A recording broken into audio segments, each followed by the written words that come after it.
What's up, everyone? This is Destroyer229, and welcome back to Let's Play Pokemon Scarlet. Last time, we managed to defeat the true leader of Team Star, Penny. With that, Team Star has kind of been dissolved / repurposed for the purposes of the Academy, and for all intents and purposes, Team 2 is now completely done. All we have left to do is to take on the Elite Four. In this episode, we are not going to do that, and instead, we are going to be focusing on doing what I said we would be doing, and that's schoolwork. It's been a while since we've actually taken part of any classes. So what we are going to be doing, actually, before we do anything in terms of the history classes, which is what I wanted to do, we do still have the stories for Clavel and Miriam. So we'll focus on those, and depending on how long those take, we'll either jump into doing the history lessons, or we may just take a detour and just do some biology lessons. So we're gonna start with Clavel and go from there. Thank you for the visit, Master Destro. A good friend of mine has been telling me of your recent exploits. Do you mean Clive?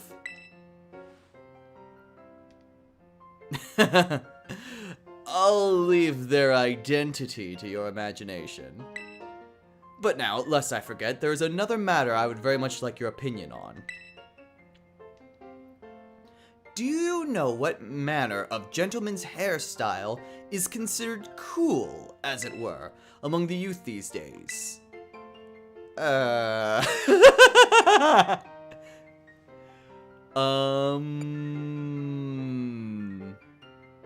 Short styles, 2-block I have no idea what the heck a 2-block cut is. A bowl cut is never popular. Long locks? Can be in certain circles. And that's just pandering. I would say long locks. Oh, is that so? I suppose I have indeed seen some of the Academy's male students sporting such a style. Could it be then that the pompadour has already had its day in the sun?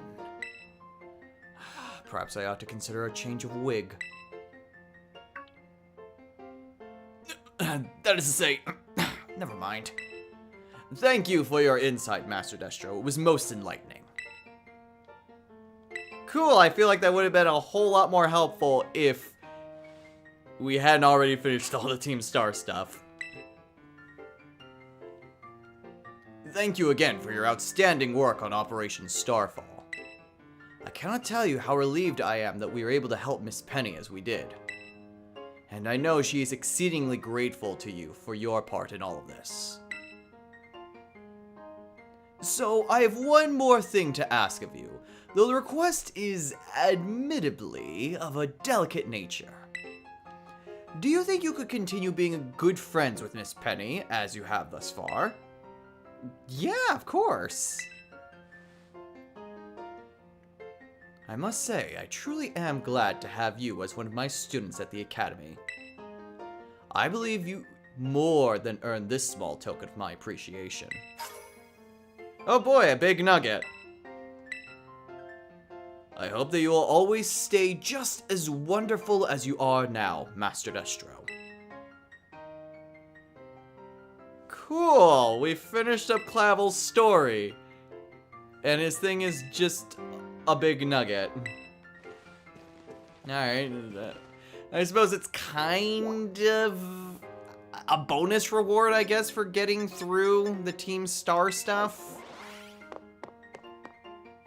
I don't know, 10,000 Pokédollars really isn't all that much, all things considered. Anyway, let's talk to Miriam. Hey there, come on in. Everyone's welcome in the nurse's office. Oh, Destro, I'm glad you're here. I have some good news. You're not gonna believe this, but I passed the health teacher certification exam. Well, congratulations. Thank you so much. I saw you pushing yourself real hard with your treasure hunt, and that really inspired me. Of course, most of the credit for my success goes to my own hard work, though. Thanks for giving me the push I needed to try again, Destro. Okay, that's a pretty sizable reward. But they tell me there's no room to add new classes this year. So I guess I'll keep being Nurse Miriam for a bit. Just wait though, I'll be standing in front of a class at this academy before you know it. Then I'll teach you all you need to know about health. I bet I'll make a great teacher. I can't wait to see you in my class. So was that it? We just needed the final bit for Miriam? I guess so. Well, that was fast. Max revives do seem to be a better reward. Even though it's not quite as helpful in my challenge run, I can still use them outside of battle. But in the meantime, we still have plenty of time. So let's go ahead and take on history. Let's see if this reward is as good as what I was told.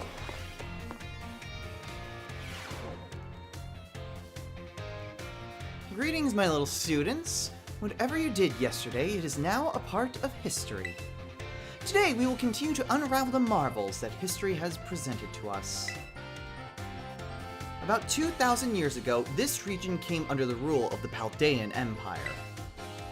Historical accounts describe the Paldean Emperor as being quite the dictator.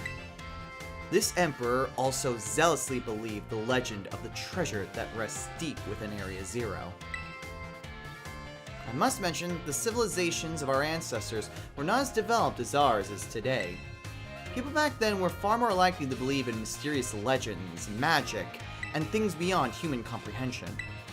In an attempt to gain the power to stand against Paldea's neighboring countries, the Emperor sent people in droves to join the hunt for the fabled treasure of Area Zero.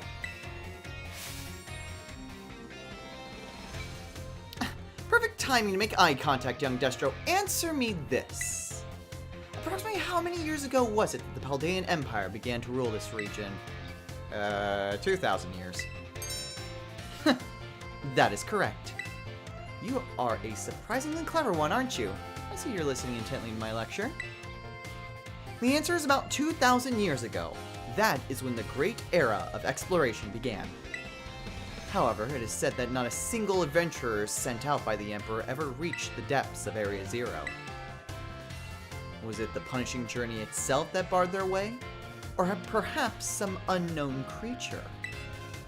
The resounding failure of this great era of exploration almost certainly heightened the air of mystery surrounding the crater. What did one give to explore Area Zero in its untouched state at that time? I suppose I can only hope for a swift invention of a time machine. Oh, is it that time already? I must have gotten swept up in filling your minds with knowledge. This ends today's lesson. We will unravel more of history's enigmas together next time. Alright, so probably don't even need to take a look. I think I've done enough classes to just check every other class. Well, let's do another one.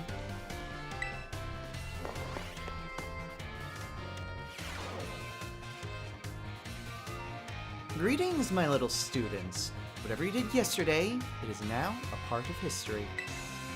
Today, we will continue to unravel the marvels that history has presented to us. As you should remember from our last class, Area Zero's great era of exploration began about 2,000 years ago.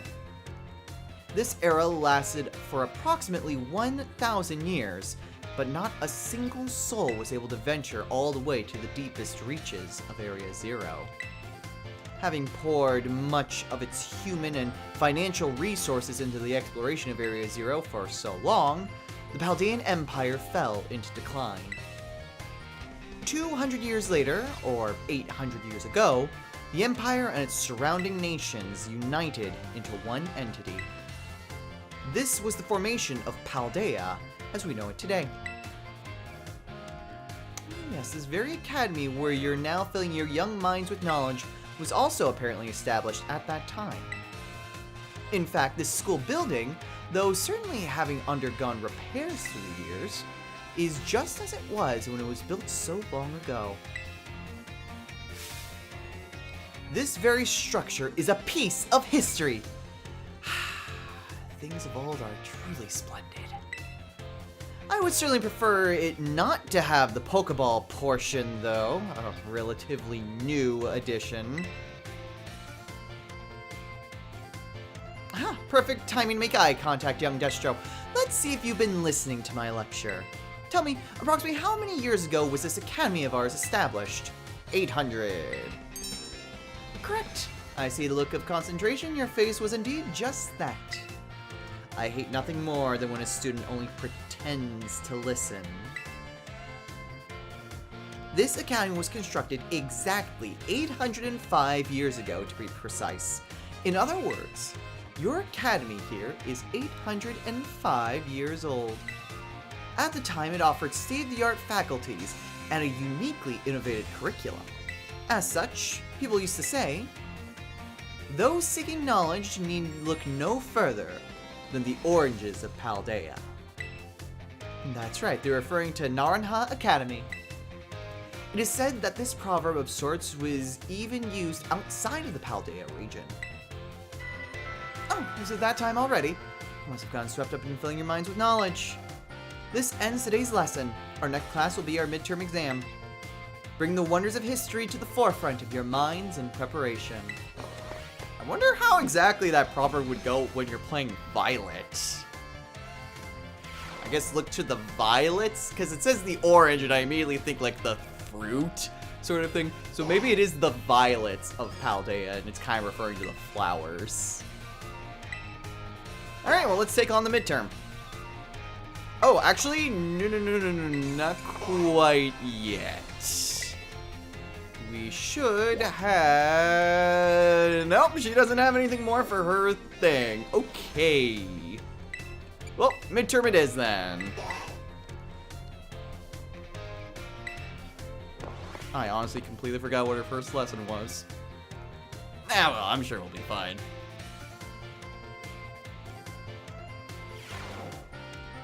Greetings, my little students. It is time for our midterm examination. Summon your historical knowledge from the dark recesses of your minds and answer the questions. What is the name of the geological formation in the center of the Paldea region? That would be the Great Crater of Paldea. What was long believed to be in the depths of Area Zero? That would be a treasure. How many years ago did the Paldean Empire begin to rule the region? That was 2,000 years ago. How many years ago was the Academy built? 805. Those seeking knowledge need look no further than the oranges of Paldea, because it's referring to the school. Your time is up. Put your writing utensils down. That last question was a freebie. Even the least capable of you surely padded your score there. I sincerely hope you did anyway. So ends our midterm examination. You may ask for your scores at the school's front desk. I guess the candies won't necessarily be as helpful, unless I need to do even more training. Or, you know, there could also be some... I'm probably going to need to raise up Team 3, because they're only at... yeah, perfect score. Because they're 5 levels behind. So it might still not be a bad idea to get some more experience candies. Anyway, where is she? Does she not have... I mean, we saw her after the first class. We'll do one more. Maybe she doesn't have a backstory or anything. No backstory? No quest?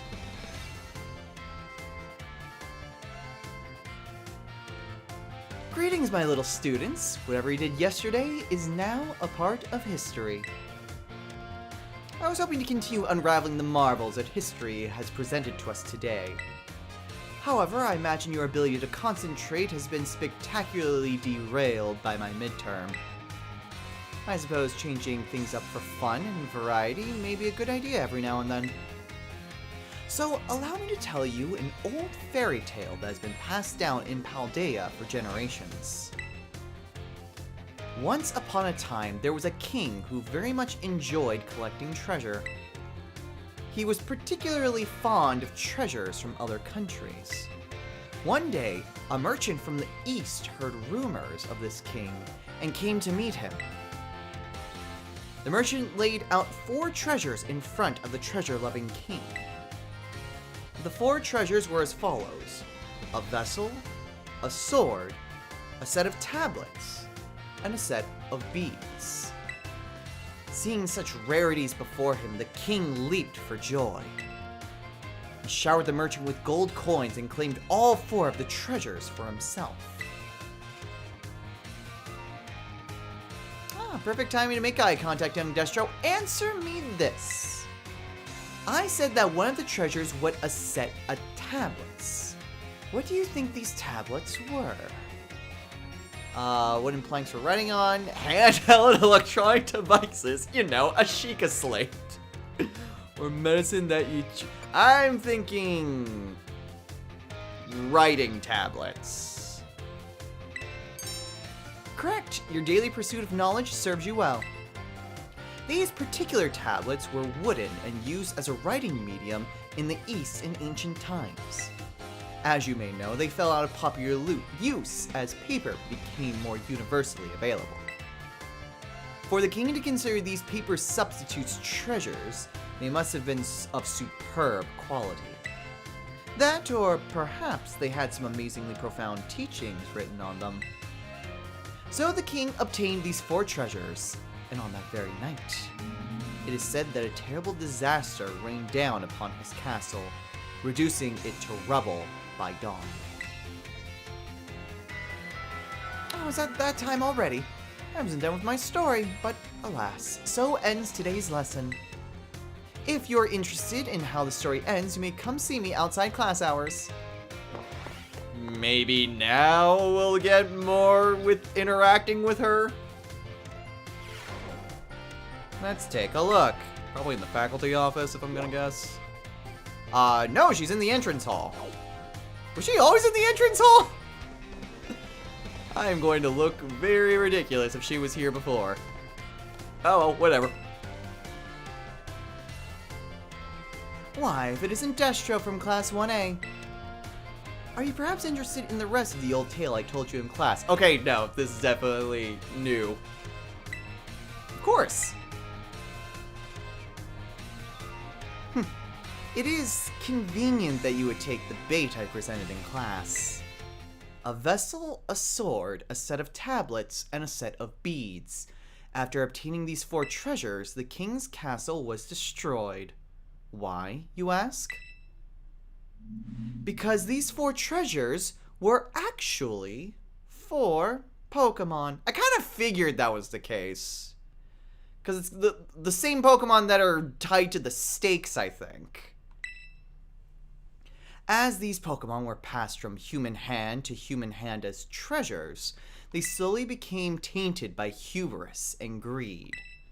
Finally, after coming in contact with the rapacity of the king at that time, they awakened as disasters and began to rampage out of control.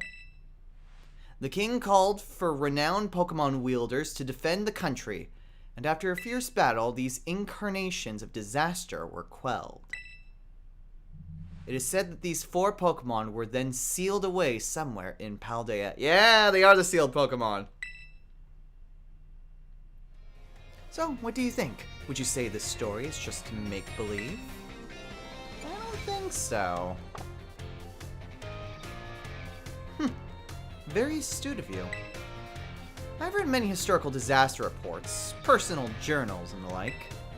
There's much to support the truth of this story. If I'm able to prove the story's veracity myself, I'll be sure to let you know. Hey, I'm actually thinking. Because I was told that it was definitely worth it, so I'm wondering if that reward has something to do with those 4 legendary Pokemon. Considering that she's bringing it up, I would certainly hope that it may be, whether that's like a location for the stakes, or maybe just the location of the main entrances. I mean, I found 3 of them, but I still don't know where the 4th one is.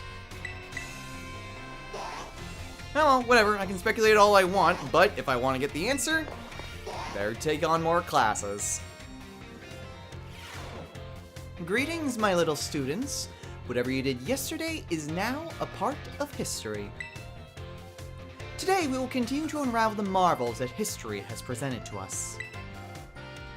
I trust that you all remember our lesson before the midterm exam concerning the great crater Paldea and its interior, Area Zero. The mysterious crater captured the imaginations of many, including the former Paldean emperor.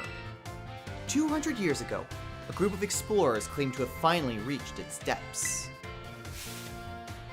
The name of the team that achieved this great feat was the Area Zero Expedition. The team is said to have been made up of Paldea's best and brightest. Skilled battlers, brilliant researchers, talented individuals of all kinds.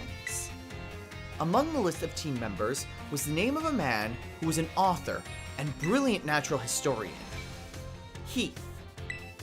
After returning from the expedition to Area Zero, he used his literary talent to record the events of the expedition and publish them.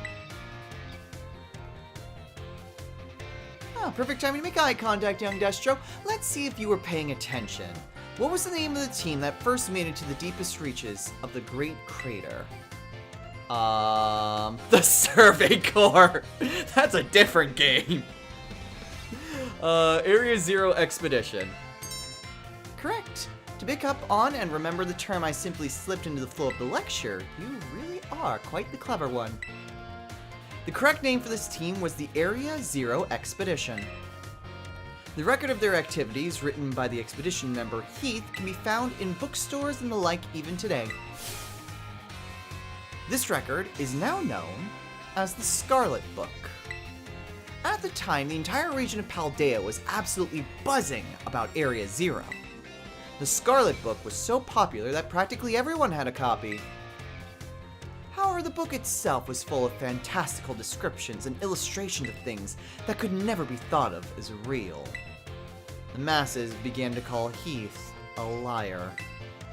Even the truth of the expedition making it to the bottom of the crater was called into question.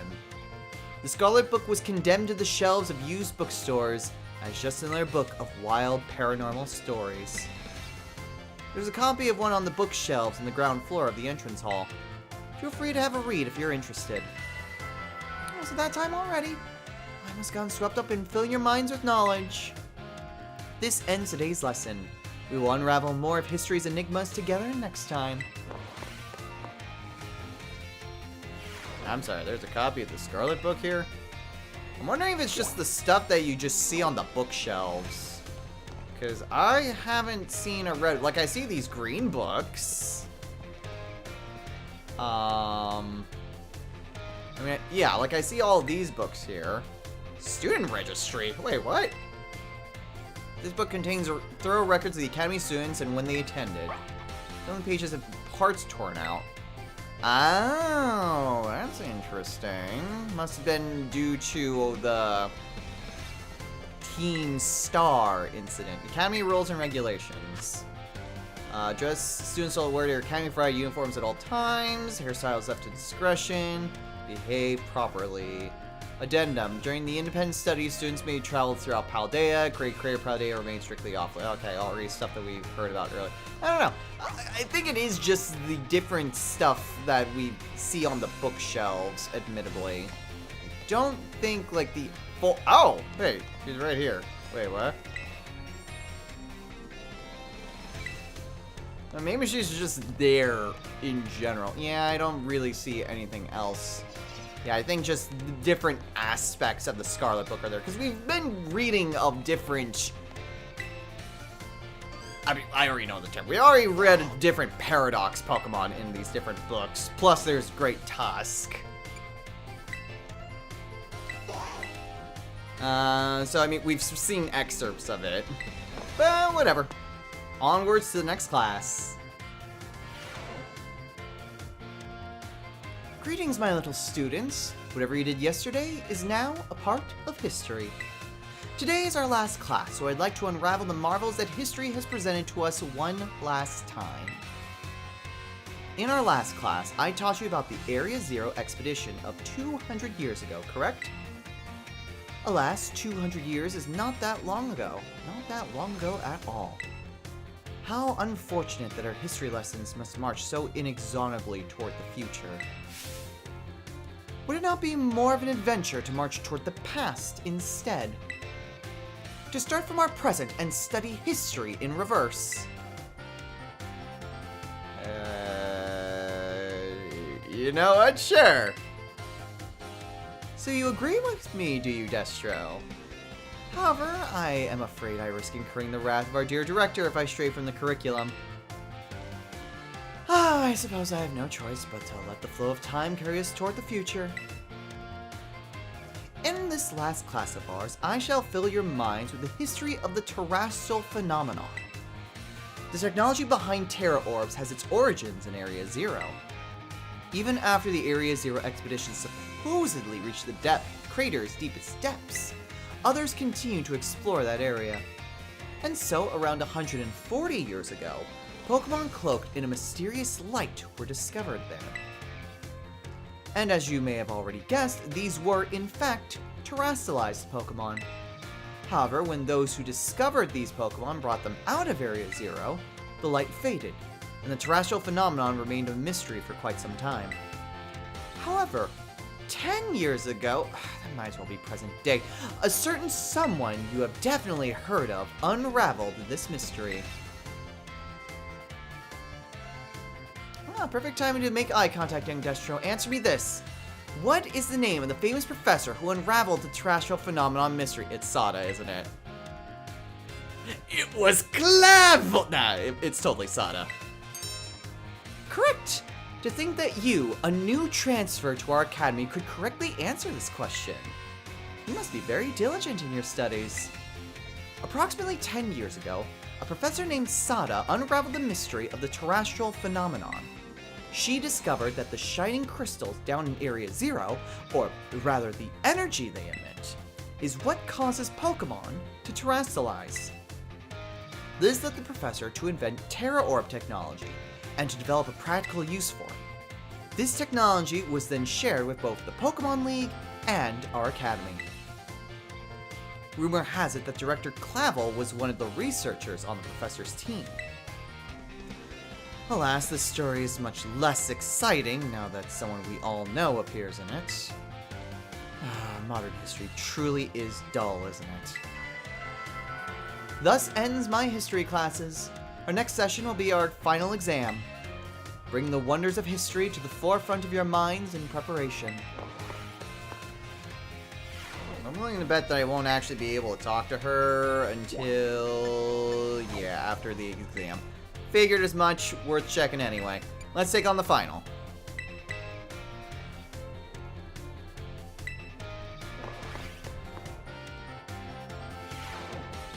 Greetings, my little students. It is time for our final examination.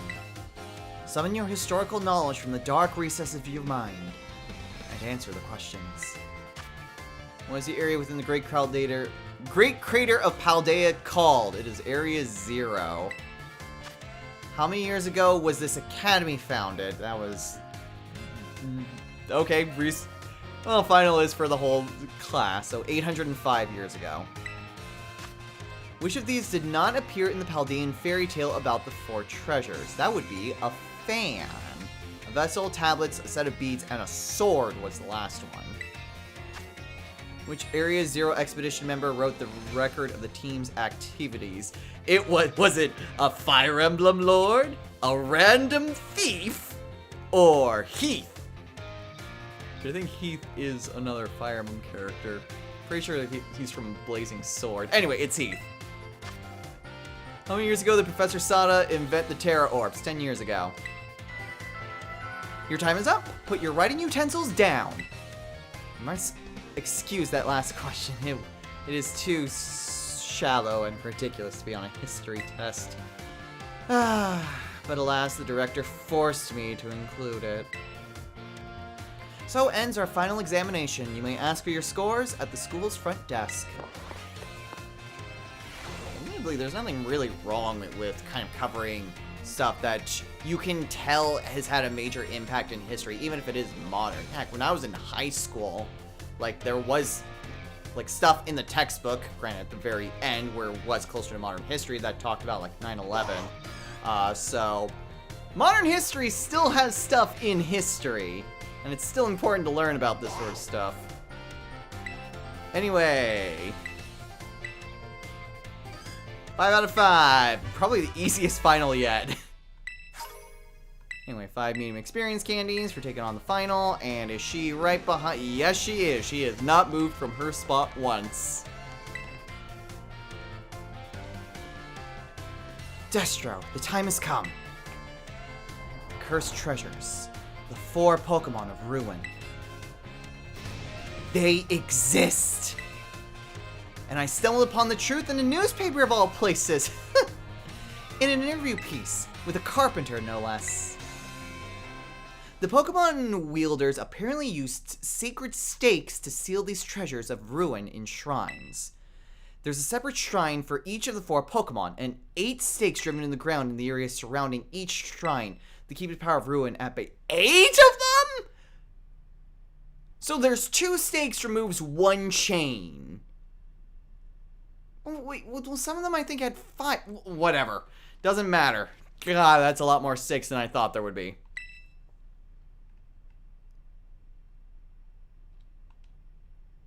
In other words, if all of the stakes for a given shrine were to be removed, it would release the Pokemon held inside. Don't you think it would be nice to free those Pokemon from the confines of their tiny little shrines, Destro? Oh, hell yeah. A kind soul, I see. You are proving truly useful. According to a descendant of the Pokemon wielders in the story, you must have a bond with Pokemon in order to remove the stakes. I'm sure someone as Pokemon savvy as yourself would have no trouble at all with that. You can choose for yourself whether to believe me or not, but I will mark the locations of these shrines on your map. Oh, it's just the shrines! Well, we at least know the location of the last one now. I'd rather go myself, of course, but skipping out of my classes to go adventuring seems to have made the director a little suspicious of me. You can think of it as part of your treasure hunt. Treasures of ruin are still treasures, after all. I hope you'll investigate these shrines if you are at all inclined to do so. Hey. Alright, so not quite as helpful as I would have liked it. Okay, so yeah, so we have the Grass Wither Shrine. We actually have a name for this. Oh, here it is. The Ice Wren Shrine. That is not at all where I thought that would be. Then we have the Ground Blight Shrine. And the Fire Scourge Shrine. Yeah, I kind of figured the last one would be kind of around here. I guess this one is a bit further to the east than I kind of figured it was. Can I... I don't see the fast travel icon. So I don't think I can actually fast travel to those places. It's a bit of a shame that the she didn't find the location of the stakes. Oh no, I can totally just fly to them directly. For curiosity's sake, I mean, there's three chains on it. And if I'm going to basically go with each stake is basically, well, each chain is 2 stakes, I'm going to assume that we still have 5 or 6? 5 or 6 on that one. Where exactly was this other one? The ice wrench. Actually, that is just on the... That's on the back side of... Oh, interesting. Set its destination because that was one that I hadn't encountered yet. But since I have encountered the other 3, I can fast travel to those. Interesting. Yeah, this one is pretty close. We probably have around 3 or 4 stakes left. I have seen quite a few yellow stakes, so that doesn't exactly surprise me. And then Fire Scourge. I don't think we have a lot of stakes unlocked for this one. Yeah, this one still has all 4, so yeah, we're probably looking at like 7. Yeah, I remember seeing ruinous beads before. Okay, so yeah, we still have a lot to try to figure that out. But that one seems pretty close to this Pokemon Center, so we can at least unlock the fast travel to this shrine. And at least then we'll be able to kind of estimate how many stakes we have left. Man, 8 stakes, though, for each one? That seems kind of excessive. Oh, I'm going the wrong way. Okay. Well, at the very least... Actually, I'm kind of wondering, because... I mostly spend a lot of time with the, like, the higher leveled areas, especially since that's where I have a lot more areas that I can explore. And then there was simply just, you know, walking up to certain other stakes. It might be that it's a lot... I mean, I have more in that one area. That seems dangerous. Oh, because those are just different obstacles for Bombardier. It might just be... Huh?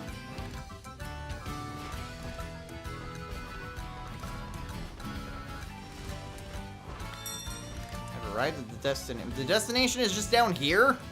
Wasn't I up this way before? I thought I fought against that trainer before.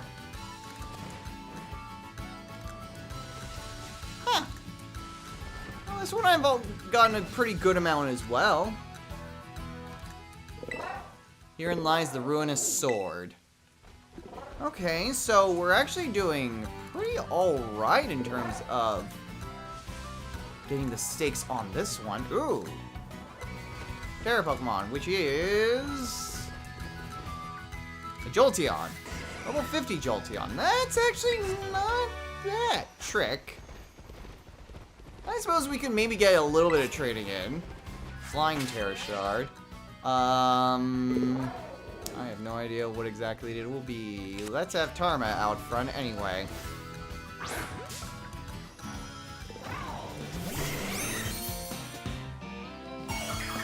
Jolteon becomes... an electric. No change whatsoever. Oh, in that case...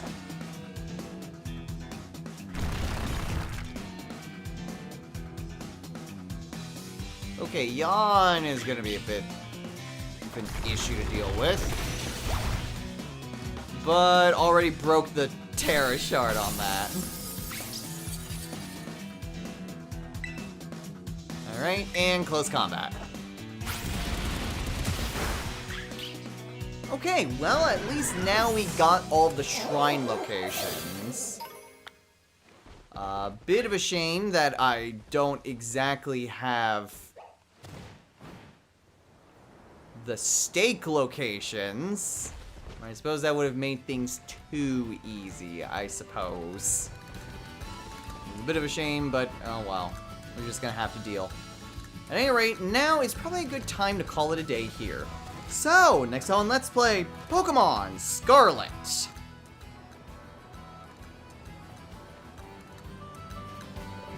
There's like no place to land here. Anyway, now that we at least have the shrines on our map, now we have the fast travel of them, so that'll at least make things a little bit easier to... Oh, it's a Magikarp. And Love Disc! Anyway, it'll make it at least a little bit easier to get back to the shrines at the very least. I was kind of hoping that it would also kind of have the general location of the stakes as well. I was really hoping for that. But I guess that would have been a bit too easy to try to do. Oh well. At any rate, we do still have quite a few classes. I am a bit more tempted to just try to just immediately head on over. Mass outbreak. Wait, what? Usually that occurs at midnight, and it's not midnight yet. Anyway, even though we do still have quite a few classes that we can do, I think that we can at least give another shot at trying to take on the Elite Four. We can see if the Pokemon that we have are all at good enough levels to try to do this. And we'll see how we go from there. Before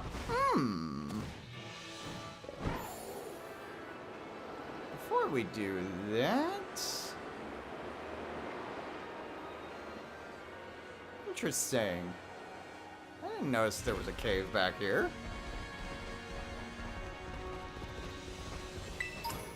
Cave with Toxicity and a Terra Halucha.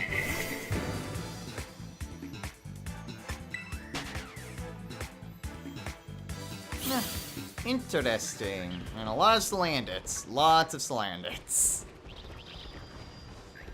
Anyway, so yeah, we will attempt to take on the Elite Four once again. Will we succeed? Will we fail? I am not sure. We at least got to Larry last time we tried it. And now that I kind of have a better understanding as to what it is that we need to do, hopefully that'll help out. Just being a higher level will help out a bit as well. Yeah, not exactly any stakes just lying around here. We at least have knowledge about some of this stuff, though. I would like to also try to teach some Ice-type moves, since that'll help out against Hassel, and also against Larry as well. But I can worry about that at the start of next time. So until then, everyone, take care.